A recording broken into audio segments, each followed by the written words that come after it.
ერთი ადამიანი ერთი ხმა ამერიკული კვლევითი ორგანიზაცია CRRS-ის მონაცემებით არჩევნების ამ უმთავრეს პრინციპს ახალი საარჩევნო უბნების სრულად პასუხობს. ორგანიზაცია შეეცადა დაედგინა თუ რა გავლენა ექნება საარჩევნო ოლქების ახალდაყოფას 2016 წლის არჩევნების შედეგებზე. კვლევამ დადებითთან ერთად უარყოფითი მხარეებიც გამოკვეთა.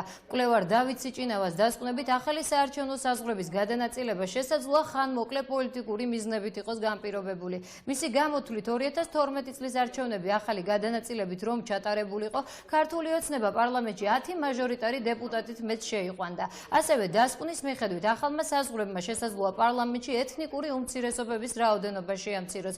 ამის გამოსწორება კი კვლევითი ორგანიზაციის წარმომადგენელთა თქმით, მათი პროპორციულ სიაში შეყვანითაა შესაძლებელი.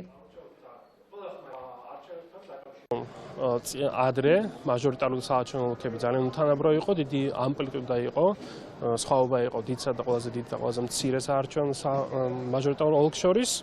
მოკლედ ეს პრობლემა მოგვარებულია ამ მხრივ. თუმცა მეორე პრობლემა არის ის, რომ ამით შესაძლოა უფრო ნაკლები წარმომადგენლობა გქონდეთ ეთნიკურ ან რელიგიურ უმცირესობებს, რომლებსაც გამსხვილების შემდეგ უფრო ნაკლები მანდატი შეხვდათ.